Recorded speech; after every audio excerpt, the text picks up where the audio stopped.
Hi everyone, my name is Mariah Webb, and I'm interested in the career of being an industrial organizational psychologist. A mouthful, I know.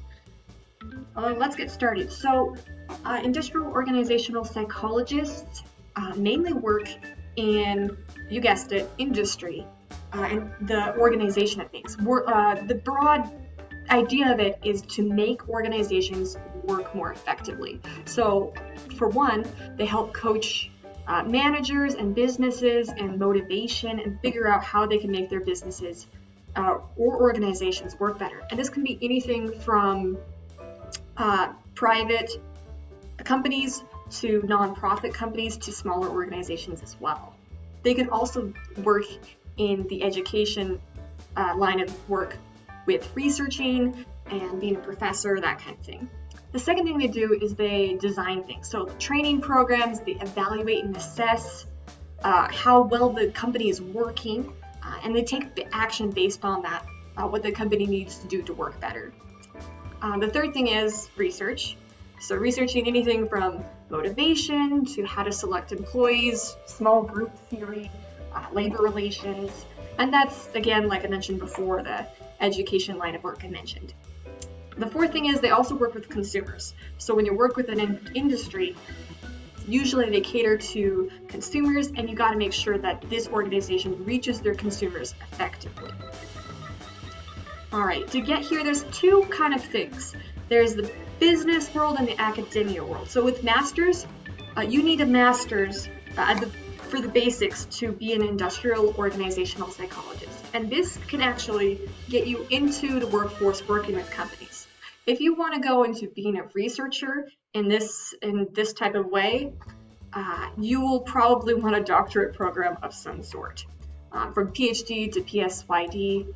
And one thing I did not know, it turns out with a doctoral program, they consider your client to be an organization, not a person. So that means that you don't have to get particularly qualified by the state to work with individual people. It's actually really broad. You can work for companies. You don't have to do specific stuff, which I thought was interesting. All right, so my 4-year plan is to be a major in psychology.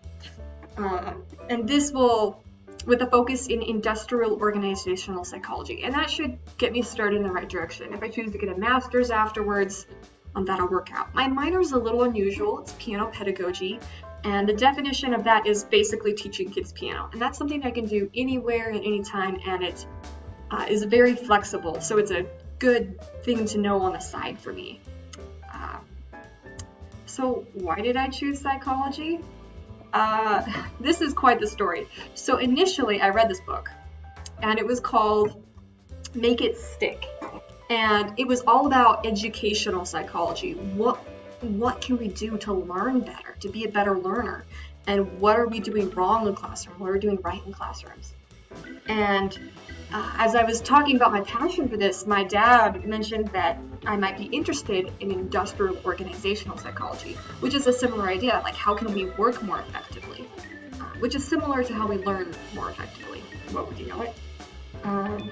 And then the other reason I'm pursuing a psychology degree is, well, if I don't move forward, I will never know what to do. I love this quote: don't worry about failures, worry about the chances you miss when you don't even try. So only by moving forward will I figure this out, and psychology is that path right now. And I know that's a little bit hypocritical that I'm doing a presentation on a job I'm not quite certain I'll do yet, but that's the way it goes, and I'll only know until I work on this. All right, so a comparison, yes, for these two. They'll prepare me for a job, and I have strong interest in it. Again, that book was awesome. It was great. For psychology is a good graduate degree to prepare me for teaching. This is that's because I wanted to become a piano teacher. So I figured, why not? This is the real reason, or should I say the main reason. I want to figure myself out. And then, of course, if I were to be a psychologist, it would be in this area. All right, so here's me. I picked the most photo stocky looking picture of me as possible, so you'll always be wondering, is this really her? Or is it a stock photo? It's me, but you have to choose whether to believe me or not. Special thanks to all my wonderful sources, and thanks for watching. Hope you learned something.